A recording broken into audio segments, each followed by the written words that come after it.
Hello everybody, back here again for another vlog a day. Today is Friday the 4th, and today was a lovely, beautiful day to be alive. Got up this morning fairly early with the puppies. Everything's going on with that. It's just kind of dealing with the getting the dogs dropped off and all that good fun stuff. But I got up, got out in the hot tub, got my soak on for a little bit, got that taken care of, and had a couple other things going on throughout the day, just nothing major. My lovely bride was saying she wasn't going to work. She was super tired and actually, get out of the road, dummy. Got a little tiny baby little ringneck there. Come on, get out of there. Okay. Little baby ringneck. Actually, he's probably, I don't know, 3 years old or so. Probably 3/4 grown, but they're little tiny things. So I see them around here every once in a while. They're pure black with a little orange ring around their neck, right behind their head, and they're just beautiful. And they're tiny, tiny, tiny things. So they're easy to miss. Looks like a shoelace on the ground, but I hate seeing them in the road because cars hit them all the time, especially as little as they are. There's no way you're going to see them driving. Most people only see them walking. So went ahead though, got a couple things done around the house, trying to figure out what's going on. Just still trying to figure out what we're going to do with the housing, what we're doing with it, all that good fun stuff. So, but my wife's like, I'm not getting to work today. She was just exhausted, did not sleep well. So I was like, hey, who cares? Stay home. You know, it's not the end of the world. They'll survive without you one day. And if they don't, then, oh well, you know. So she got up and she met me outside. I said, hey, I thought you were staying in bed. She goes, no, I have to go to work. And I said, okay. So she headed off to work. I got out of the tub, got a few things around the house taken care of. Nothing real major. Dog got dropped off, or dogs got dropped off. So that was all good and fun and it was great. My mom wanted to get her haircut and she still doesn't drive down here yet. So went ahead and she got called up and they said they have openings right now. So I drove her up, took all 3 pups with me, the 2 new ones and then my Great Dane. We all went to the hair salon. Didn't know if it was gonna take her, 15 minutes or 2 hours, who knows. So she said, because she doesn't have like a perm or nothing done, no color, no nothing, wouldn't be very long, and it wasn't, it was super short.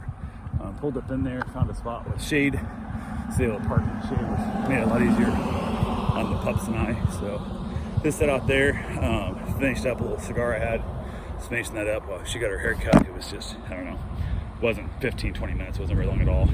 Came back out, she had to get some money from me because I guess they didn't have a way to break a $50 bill, which I was kind of weird, but okay, you're a business, I guess nobody pays cash anymore for anything. So gave her some cash.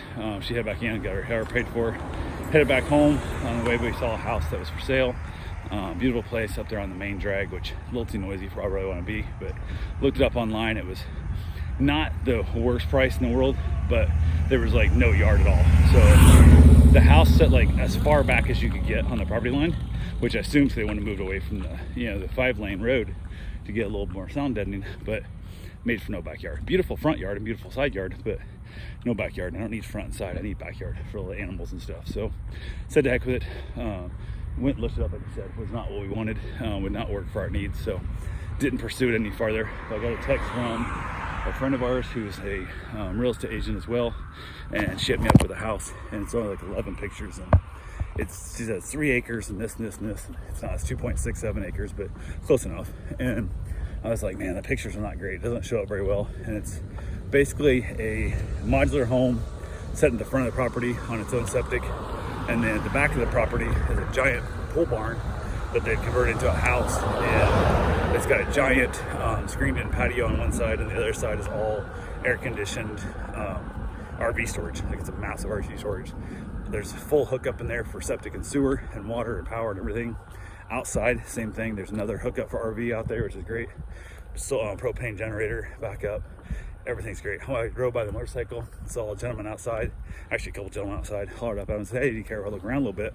I was kind of like, let me look outside a little bit. And he's like, yeah, no problem. So they went ahead and basically he showed me everything. Showed me inside, outside, both properties, and it's $330,000. So I contacted my agent. I'm like, hey, I want to see it again. I want to make an offer, but it's just strange enough. I wasn't sure if my wife would actually appreciate the property. So I'm like, what the heck? So she was hawing around a little bit trying to get another thing, and she's going out of town. She's out of the state. She's going to California, whatever. And I was like, okay, here we go. So went ahead and said, held it.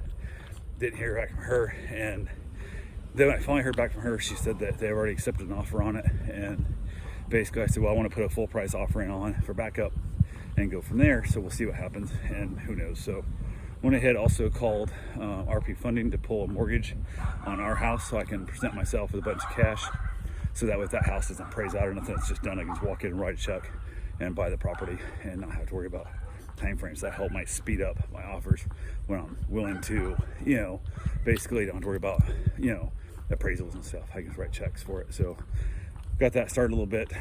Talking to her, her headset was screwed up, so she went ahead and said she's gonna call me back. I never heard from her the rest of the day. All that was good, fun, dandy, yay, whatever. So hung out with the dogs, got down with all that, got my run in, got my shower, ended up having leftovers for dinner, and from there we basically chilled out. Was able to get a little, just kind of a slow evening going.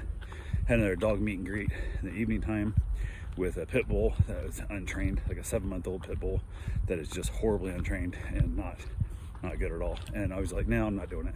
I got a couple other dogs that are semi-active and like not aggressive, hyper, and this dog just doesn't know boundaries at all. So I told Leia, I said, no, just better luck find somebody else. I have no interest in watching your dog. So that kind of sucked a little bit, but it jumped up on me, jumped up on my wife, and scratched the shit out of me. It was like, it would jump up, like punch you right in the stomach with its feet and all that good stuff. So I was like, no, this dog's not. If I wasn't so busy and had some other dogs, I might consider it, but I couldn't have a dog around my mom either because her older, softer skin, she's gonna get ripped open. So it is what it is. But that's all I got for right now. I'll talk to you guys tomorrow. Have yourself a safe, wonderful day. Thanks for watching.